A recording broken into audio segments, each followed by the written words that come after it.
Assalamualaikum warahmatullahi wabarakatuh. Apa kabar sahabat-sahabatku semuanya? Semoga sehat selalu dan dalam lindungan Allah Subhanahu wa Ta'ala. Amin ya Robbal 'Alamin. Di konten kali ini saya akan membahas tentang request dari sahabatku yang satu ini, tentang bagaimana cara menghadapi orang toksik, pasangan yang pemalas, yang nggak bisa kerja capek-capek ya, yang nggak mau kerja yang capek-capek. Ya sebenarnya sih orang toksik itu harus kita hindari ya, karena dia akan menularkan aura negatif. Walaupun tidak menularkan aura negatif yang sama tentang kemalasan itu, tapi kan bisa menimbulkan toksik yang lain, artinya ketidaksukaan, kebencian, kedengkian, atau iri hati gitu kan, dan itu juga kan nggak bagus. Namun bagaimana apabila orang ini adalah pasangan syah sendiri atau pasangan halal? Yang pertama kita ungkap ya, karena bukan konsultasi dengan konsultan manajemen bisnis ya, tentang apa ataupun tentang bisnis, karena ini spesialis jiwa gitu kan, maksudnya tentang psikologis, maka yang dibahas adalah tentang jiwa ya, tentang psikis gitu. Nah, pertama dulu bagaimana komitmennya ya kan, komitmennya itu bagaimana. Yang kedua, sebelum menikah itu pekerjaan pasangannya itu sebagai apa? Apakah seorang yang pekerja berat atau kerjanya santai ya. Jadi di situ juga kita bisa melihat gitu kan, bahwa orang ini tipenya itu seperti apa gitu. Nah, namun kan kalau itu terjadi dengan pasangan syah, kalau memang sudah jodoh ya kan, mau gimana gitu kan, apalagi sudah ada anak. Nah, jadi cara menghadapinya itu, jiwa kita itu harus menerima. Jadi syarat untuk pasangan biar nggak toksik itu tidak membawa penderitaan ke dalam jiwa kita, harus menerima apa adanya. Ingat ya, ini tentang jiwa ya, bukan tentang manajemen bisnis. Menerima apa adanya. Jadi cinta tanpa syarat atau unconditional love itu adalah menerima apa adanya, menerima dan bertahan. Kalau kita sudah bisa menerima dan bisa bertahan, maka akan menimbulkan kesabaran ke dalam batin kita. Dan kita bisa sabar itu kan, menerima juga menimbulkan rasa syukur. Artinya ya kita bahagia aja gitu loh, walaupun misalkan pasangan kita itu seorang yang bagaimana. Karena di dalam psikologis ini, diri kita adalah milik diri kita sendiri, dan pasangan adalah milik dirinya sendiri. Nah, jadi perlu diketahui ya, dalam ilmu kejiwaan itu, pasangan kita milik dirinya sendiri, dan kita milik diri kita sendiri. Seorang istri milik dirinya sendiri, dan seorang suami milik dirinya sendiri. Jadi kita nggak bisa menggantungkan harapan itu kepada pasangan, nggak bisa. Walaupun dalam syariat Islam, seorang laki-laki memang wajib menafkahi, wajib memberikan perlindungan, nafkah, dan segala macam ya. Intinya kan nafkah baik lahir maupun batin gitu kan. Namun dalam kejiwaan ini, kita itu lebih kepada tawakal, karena ini kan urusan batin kan. Jadi batin itu kita tuh bertawakal gitu loh. Kenapa kita bisa terluka, bisa kecewa, bisa makan hati menghadapi orang toksik itu? Karena kurangnya kita mencintai diri sendiri.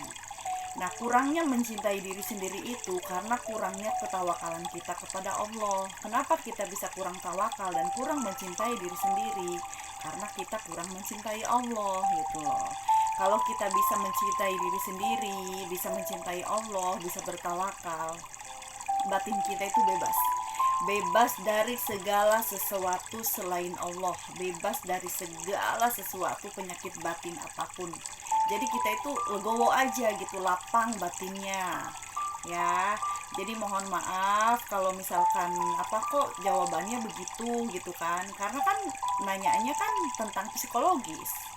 kecuali misalkan nanyanya ke konsultan bisnis misalkan ya, itu lain lagi ya, berarti itu harus yang konsultasi itu ya dua pasangan itulah, sepasang jodoh itu kan, maksudnya suami istri itu yang konsultasi gitu berdua bagaimana, karena ini kan yang nanya kan pasangan yang menghadapi orang toksik, jadi itu jawabannya.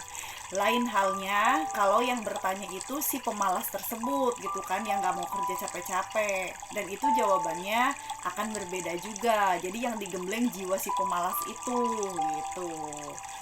Nah, sampai di sini bisa paham nggak?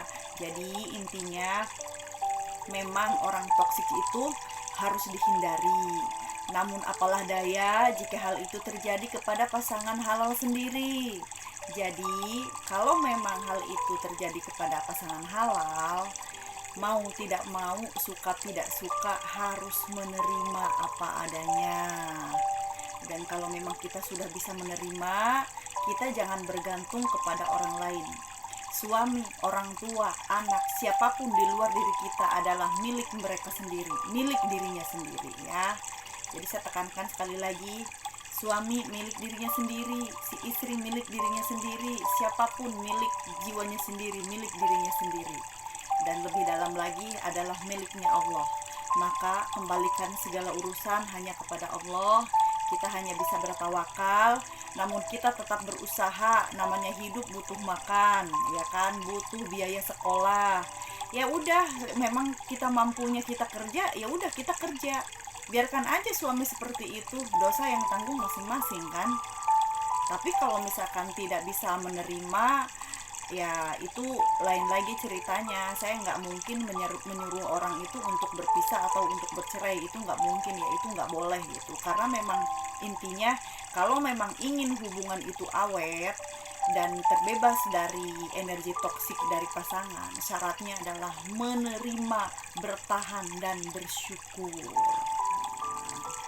Itu ya, memang berat, memang sulit, memang tidak mudah. Kita perlu berbenahnya itu mulai dari mencintai diri sendiri. Artinya kita sibuk dengan aktivitas kita sendiri gitu kan. Jadi pikiran kita itu nggak melulu mikirin si pasangan yang malas itu gitu. Udah sibukkan aja diri kita dengan aktivitas sehari-hari gitu kan.